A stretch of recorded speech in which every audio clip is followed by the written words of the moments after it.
Boa noite.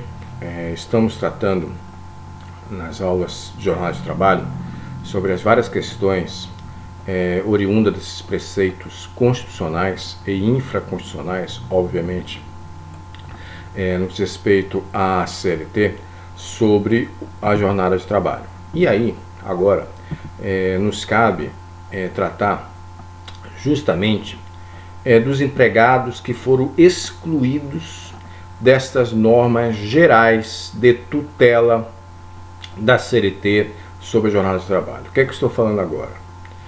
Como nós vimos em outras aulas, a Constituição Federal, por exemplo, estipula uma jornada ordinária de trabalho de 8 horas. Passou de 8 horas, eu tenho uma jornada extraordinária que vai ter a possibilidade de um adicional de hora extra.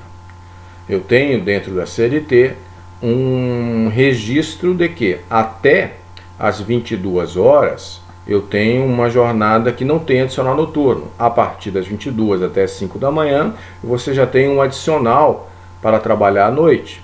Então é necessário que eu tenha um registro de jornada para que se tenha uma série de consequências sobre isso, que são as tutelas da CLT sobre registro de jornada. Perfeito? Então, o artigo 62, ele trata justamente de quem não está protegido dessas hipóteses. Então vamos lá. O inciso 1º, ele vai trazer o seguinte: aqueles que trabalham em atividade externa, ou seja, extramuros da empresa, pessoas que não têm como controlar a jornada dela, ou seja, pessoas que atendem a toda uma região norte de Santa Catarina. Eu contratei lá um assistente técnico em que ele nem precisa vir na empresa. Eu passo uma rota para ele que ele tem que atender hoje a Campo Alegre, São Bento do Sul e Canoinhas. Então ele vai ter que fazer viagens para dar essa assistência técnica aos meus clientes do empregador. Então, como eu não tenho como controlar essa jornada de trabalho dele, ele não tenta justamente aqui a hipótese de hora extras, porque ele está excluído dessa hipótese. Ele não tem como controlar qual foi o intervalo que ele fez de intrajornada, porque ele estava em uma atividade que impossibilitava à empresa esse registro. Então ele está excluído das hipóteses de hora extra ou intervalo intrajornada. É isso que nós estamos tratando. E nós chegamos no inciso 2º, que ele é muito importante, porque algumas empresas, em virtude dessa disposição legal do inciso 2º, ela extrapolava de forma fraudulenta para não pagar hora extra aos seus funcionários. E o que diz o inciso 2º? Que aqueles cargos de confiança, eles já ganham um pouquinho a mais, diz lá a CLT como referencial, como um 40% a mais que um trabalhador ordinário. Então, em função disso, ele não precisa nem sequer registrar a jornada, porque talvez ele tenha que ficar mais do que os outros, mas ele já ganha mais por causa disso. Exemplo, dentro do sistema bancário, os bancários, os trabalhadores, se você for em algumas agências, você vai ter lá vários gerentes. Gerente de pessoa física, gerente de pessoa jurídica e por aí vai, né? Mas o que quer o inciso 2º não é essa hipótese, e não venha com questões pejorativas aqui, mas eu vou colocar um termo aqui como gerentinho de forma didática apenas. O gerente que não tem uma autonomia, porque naquela agência, por exemplo, eu tinha 5 gerentes de pessoa física, 3 gerentes de pessoas jurídicas e 1 gerente geral. Então, se o gerente de pessoa física quisesse sair do seu expediente um pouco mais cedo, ele tinha que ir até o gerente geral para pedir essa permissão de se ausentar ou faltar um dia por alguma razão àquela unidade bancária. Então, esse gerente pessoa física, ele não tinha autonomia, ele não podia contratar empregados, ele não podia mandar embora outros empregados, ele não podia, sem pedir permissão ao gerente geral da unidade bancária, de deixar alguém sair mais cedo ou chegar mais tarde. Quando eu não tiver esta autonomia na gestão da loja, do banco, da fábrica, eu não serei o gerente do inciso segundo. Isso quer dizer o seguinte: quando eu for um gerente apenas nominalmente, mas sem esta autonomia, sem este mando, eu não entro no inciso segundo. Ou seja, esse gerente sem autonomia pode cobrar hora extra.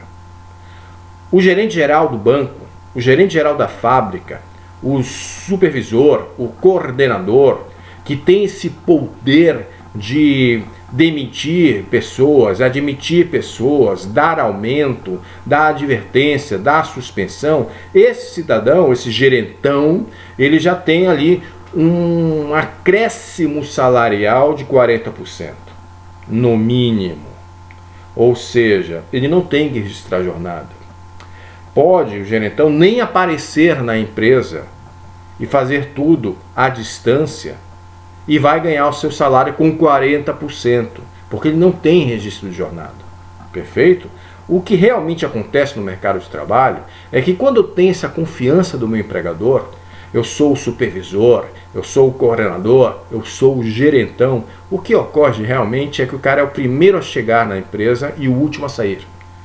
Mas ele não vai cobrar hora extra. Este é a questão do inciso segundo do artigo 62. Isso é importantíssimo. E isso já deu uma grande discussão e gera dando muita discussão dentro da Justiça do Trabalho. Por quê? Você vai ter um empregado que pode ter um salário um pouquinho melhor, mas que trabalha além da jornada, mas não tem direito a hora extra. Mas esse cara que trabalhava, ganhava um pouquinho a mais, trabalhava um pouquinho além da jornada, ele não tinha autonomia para nada. Para ele mandar embora um subordinado, ele tinha que passar por mais 3 autorizações de pessoas que estavam acima dele dentro do fluxograma da empresa. Então ele não é o gerentão do inciso segundo, ele tem direito à hora extra. Então, em função disso, que existe uma série de discussões sobre intervalo entre a jornada, hora extra, adicional noturno desses gerentões. Beleza? Que isso é a grande importância do artigo 62.2. E aí eu tenho 2 grandes questões. Para ser considerado gerentão, que está excluído da tutela da jornada de trabalho da CLT, eu tenho que ter 2 requisitos. Ter um acréscimo de salário de no mínimo 40% do trabalhador ordinário, ou seja, eu era um vendedor. Eu era um grande vendedor naquela loja. O empregador, ao ver esse meu desempenho, ele me promove ao gerente da loja. Aquele gerente que controla todos os outros empregados. Aí sim, eu sou o gerentão, quando eu tenho essa autonomia. Feito? E eu tenho que ganhar 40% a mais. Ou seja, como vendedor, eu tinha o salário. Agora, como gerente da loja, eu tenho no mínimo 40% a mais. Eu sou efetivamente gerentão. Não tenho direito a hora extra. Ok? E aí veio uma inovação em 2017, que é os teletrabalhadores. Os teletrabalhadores se aproximam muito ao que está no inciso 1º do artigo 62, ou seja, um trabalho à distância, extramuros da empresa, onde existe uma certa dificuldade de controle de jornada. E aí, em 2017, se colocou esta massa de trabalhadores que está crescendo no Brasil como pessoas que também não têm direito à hora extra. Ok? E aí, com a reforma trabalhista de 2017, também ocorreu justamente, podemos dizer assim, a morte da jornada em itinerário. O que é a jornada em itinerário? Lembrem que na nossa primeira aula sobre jornada de trabalho, nós falamos em tempo de deslocamento.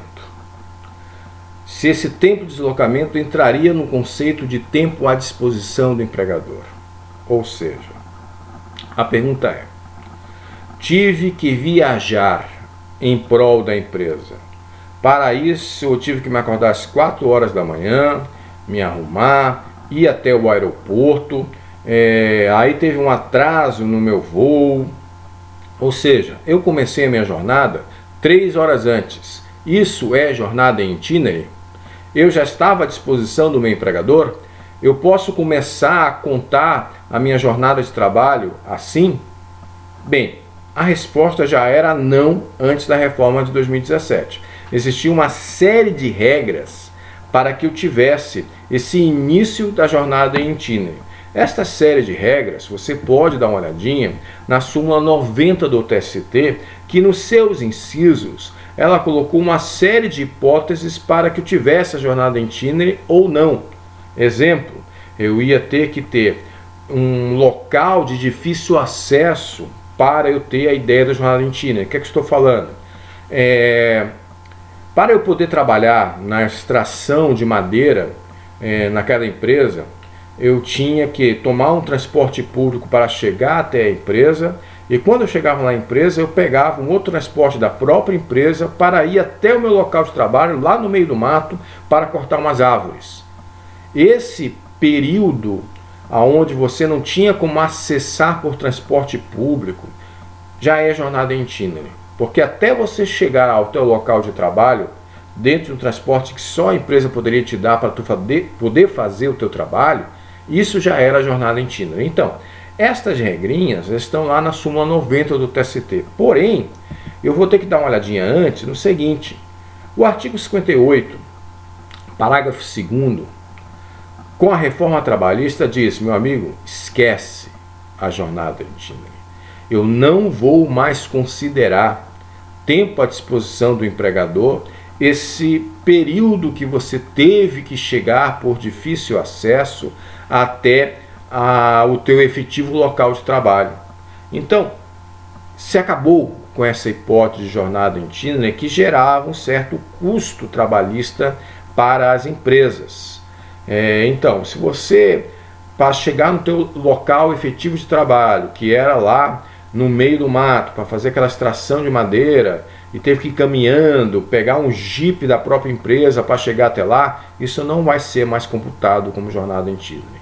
Então, eu só vou poder fazer esse cômputo como jornada itinerary, ter esse conceito de jornada itinerary para aqueles trabalhadores que têm essa realidade antes do dia 11 de novembro de 2017. Então, se até 10 de novembro de 2017 você tinha essa realidade, até ali você pode reclamar a jornada itinerary. A partir de então, você só pode simplesmente considerar a jornada de trabalho, não o tempo efetivo que você teve de caminhar até o meio do mato para fazer o teu trabalho. Isso não é mais considerado como jornada itinerary com a mudança do artigo 58, parágrafo 2º. Ok? Então, as regras na súmula 90, elas só vão fazer esta compreensão do que é jornada itinerary para esse cidadão que tinha esse direito material até o dia 10 de novembro de 2017 e entrou com a sua ação trabalhista dentro da prescrição de 2 anos, se teve extinção do contrato de trabalho, e essa realidade ainda perdurou dentro do seu contrato. Caso contrário, meu amigo, esquece. Então, na nossa primeira aula de jornada de trabalho, a gente estudou muito essa questão sobre o tempo à disposição. Então, eu quero que vocês deem uma olhadinha no artigo 244 da CLT e preste atenção. O artigo 244 ele vai tratar sobre uma categoria econômica, que é a dos ferroviários. E através desse artigo 244, eu tenho uma analogia necessária para todo e qualquer trabalhador que entre dentro desse conceito de sobreaviso e prontidão. Então vamos, o que é esse conceito? Primeiro, para pegar o conceito de sobreaviso, vamos até o artigo 244, parágrafo 2º da CLT, que, como falei, ainda que trate sobre ferroviários, é uma analogia para todo e qualquer trabalhador que tem uma situação parecida. Imaginem um médico a qual ele, na escala daquele hospital, esse médico com vínculo empregatício, ele recebeu lá um aviso de que, olha, meu amigo, domingo você está de sobreaviso. E em função disso, você tem que ficar com o teu celular aí ligado, porque a qualquer momento eu posso te ligar. Posso, não é que eu vou te ligar. Conforme a situação daquele domingo que você estava escalado, eu poderei te ligar, mas você pode ficar em casa, pode sair com teus filhos e tal, mas tem que ficar na área, ok? Porque talvez você tenha que ir para o hospital, ou por celular mesmo passar uma instrução para a gente. Você está aqui com a tua liberdade de locomoção meio que alterada. Você, de certa forma, está à disposição do empregador e talvez ele te chame.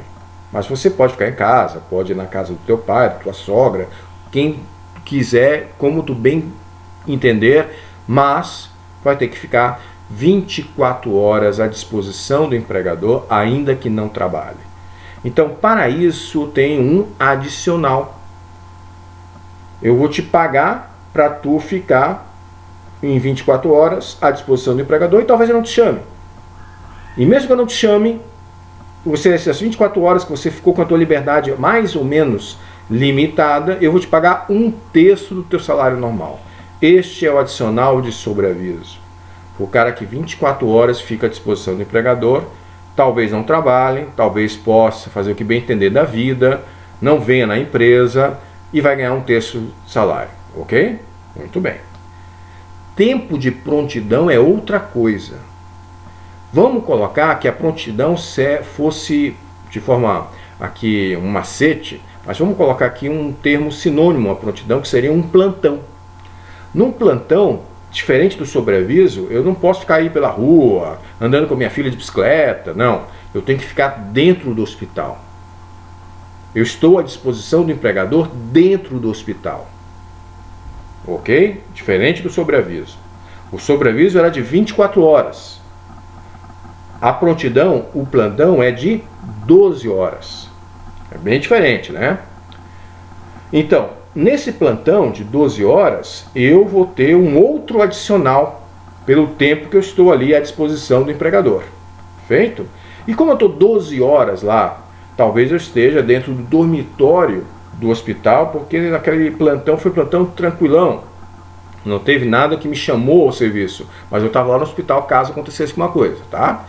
Então, como eu estou lá 12 horas, eu vou ter também aquele tempo de intervalo do artigo 71 da CLT, ok? Se eu tiver lá um refeitório, algo do estilo, eu já tenho uma outra hipótese que está no parágrafo 4º do artigo 244, falando da possibilidade de intervalo entre a jornada, inclusive no plantão, ok?